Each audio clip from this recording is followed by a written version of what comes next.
முன்னொரு காலத்தில் தேவர்களும் மனிதர்களும் பூமியில் இருந்த நேரத்தில் தேவர்கள் இளமையும் வலிமையும் திறமையும் இணைந்தவர்களாக இருந்தார்கள். ஆனால் மனிதர்களோ வறுமையிலும் வெறுமையிலும் அறியாமையிலும் உயிர் பிழைத்தார். தேவர்களுடைய அறிவையும் மனிதர்களுடைய நிலையையும் புரிந்த டைட்டனாகிய புரோமெத்தியஸ் மனிதர்களால் மறக்க இயலாததும் தேவர்களால் மன்னிக்க முடியாததுமான ஒரு செயலை செய்தார். புரோமெத்தியஸ் திருடினார்.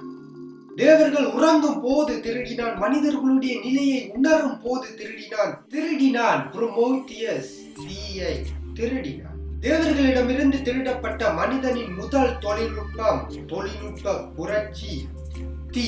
ரோம கடவுளாகிய சீரஸ் மனிதர்களுக்கு வெள்ளாமையை கற்றுக் கொடுக்கும் போதுதான் உருவாகினது முதல் சமுதாய புரட்சி.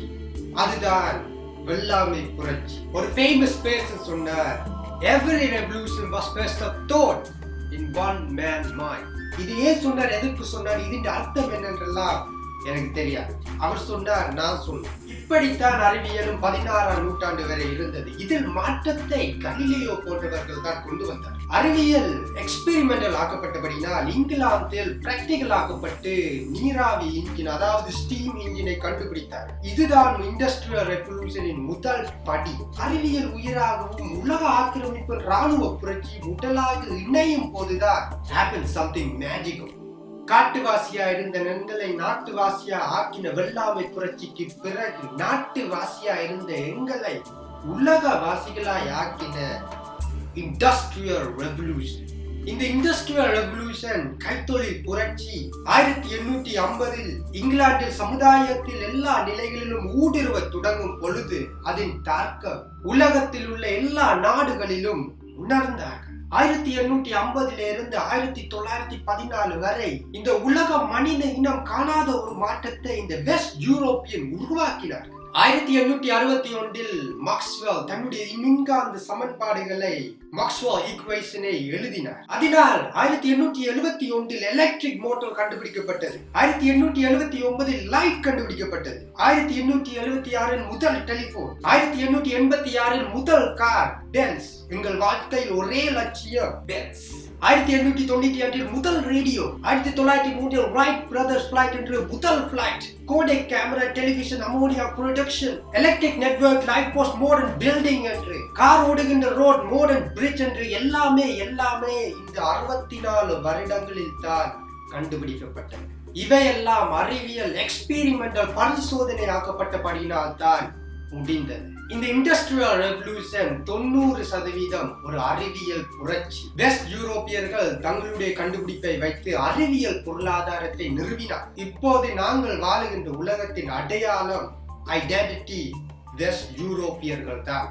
அவர்கள் மொழியிலிருந்து கல்ச்சர், மியூசிக், ட்ரெஸ்ஸிங் ஸ்டைல் என்று எல்லாத்திலுமே அவர்கள் எங்களையும் விட சிறந்தவர்கள் என்று அடிமனதில் நம்ப தொடங்கிவிட்டனர். அதனால் டீசென்ட் என்றால் கோட் சூட் என்றும், நவீனம் என்றால் வெஸ்டர்ன் கல்ச்சர் என்றும், அறிவியல் என்றால் ஆங்கிலம் தான் என்று நினைப்பதில் இருந்து அவர்களுடைய கான்ஸ்டிடியூஷன், அது லிபரலோ, டெமோக்ரேஷனோ, கம்யூனிஸ்டோ இல்லாட்டி எக்கனாமிக்ஸ் மாடல்ஸோ எல்லாமே நாங்கள் வெஸ்ட் யூரோப்பாவில் இருந்து தான் எடுத்துக்கொண்டிருக்கின்றோம். சொல்ல போனால் we live in a world even thoughts are dominated by West Europeans.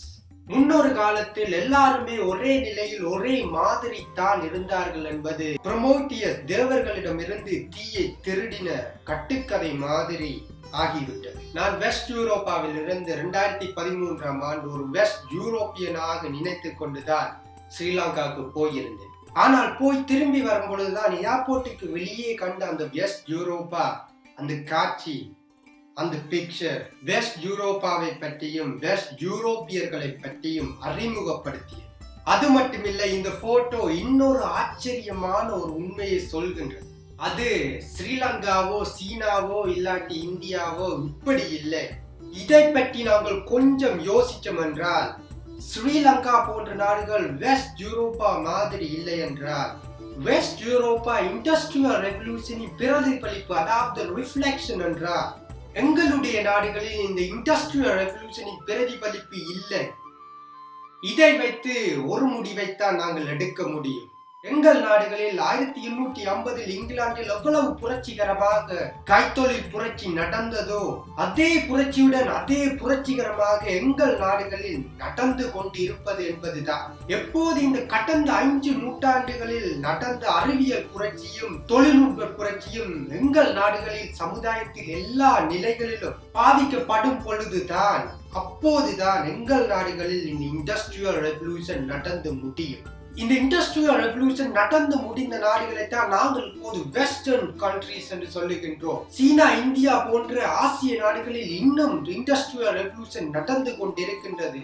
ஆனால் ஆப்பிரிக்கா நாடுகளில் அந்த கைத்தொழில் புரட்சியை மக்கள் இன்னும் எதிர்பார்த்து கொண்டிருக்கின்றனர். சீனாவில் அறிவியல் இன்வெஸ்ட்மெண்ட், அதாவது அறிவியல் முதலீடு செய்வதில் இருந்து இந்தியா செயற்கை கோளை சேட்டலைட்டை மார்ஸுக்கு செலுத்துவதெல்லாம் இந்த இண்டஸ்ட்ரியல் ரெவல்யூஷனின் அடையாளம். நீங்களும் நானும் மாபெரும் புரட்சியின் நடுவில் இருந்து கொண்டிருக்கின்றோம். நீங்கள் தான் உங்கள் நாட்டின் சொத்துக்கள், நீங்கள் தான் உங்கள் நாட்டின் இன்டெலெக்சுவல் ப்ராப்பர்ட்டிஸ், நீங்கள் தான் உங்கள் நாட்டின் எதிர்காலம், நீங்கள் தான் உங்கள் நாட்டின் ப்ரொமீத்தியஸ்.